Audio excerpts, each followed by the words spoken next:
Yeah, summer of '79.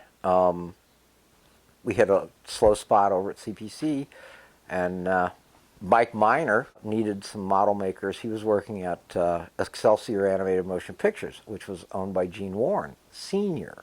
Okay, it was a kick meeting Jein because I grew up with his pictures. He was one of the animators and prop makers and model makers on George Pal's Puppetoons back in the '40s. And he was responsible. He won an Academy Award for George Pal's The Time Machine. And they had projects on a company called Projects Unlimited in the '60s, responsible for Dinosaurus, Jack the Giant Killer, The Outer Limits, and they did Tom Thumb. You know, so there was some stuff. There was some stuff from around there. Well, anyways, they were doing this picture called Meteor, and they were shooting some high-speed miniature stuff for a Hong Kong harbor was supposed to be destroyed by a tidal wave. Okay, so we didn't have the budget to make all these buildings like we did on 1941. What they did was they had a photographer go and take the cityscape, and then we did photo cutouts. And they had dug a tank, a pool, out in Baldwin Hills, on top of the Baldwin Hills. So they had a really nice sky with no power lines, natural sunlight, everything you want to shoot a miniature in.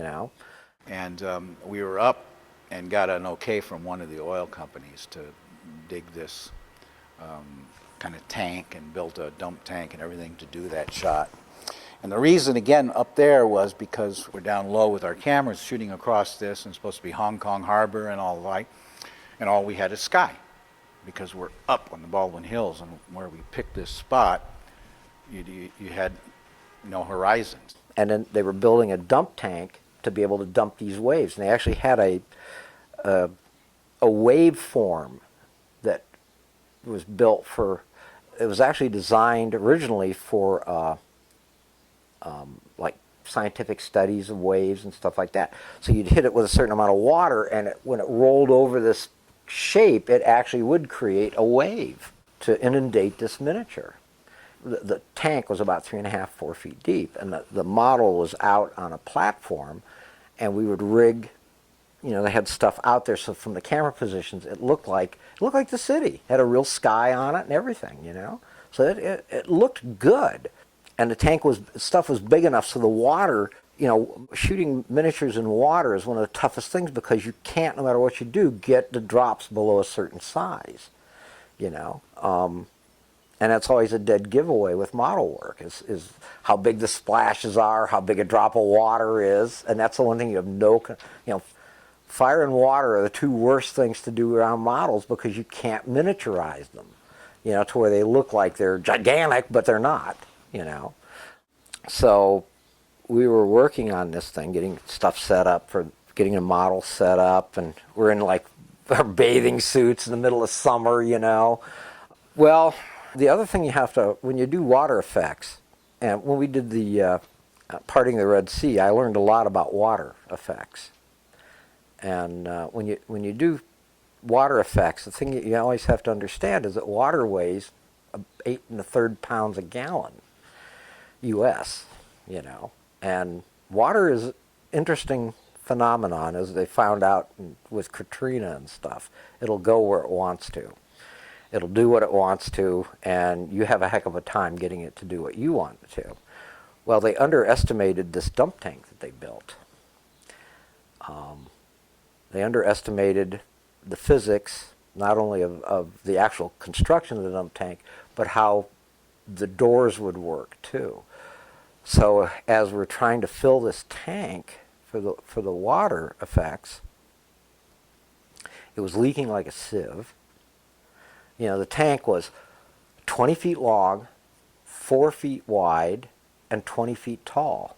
That's a hell of a lot of water at 8 pounds a gallon. And, it's, 8 pounds a gallon at the top of the tank, but then at the bottom of the tank, that's tens of thousands of pounds each gallon down, adds to itself, you know.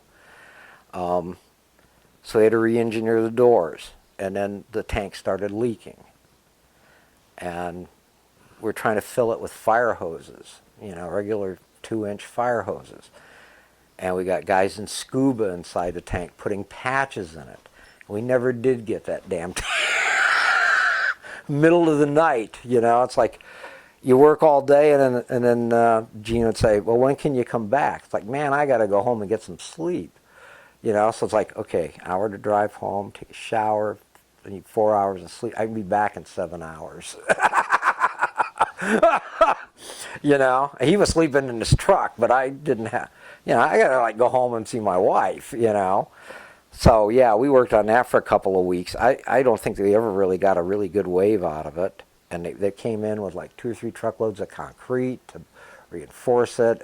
We put 3 o'clock in the morning, we're putting hot tar in this thing, trying to patch it up. Because the way it was built, which for a lot of things would have been fine, but with water, it needed more support because it just like was bending the wood out, bending things out, and it just was leaking like a sieve. Oh, I felt so sorry for those guys.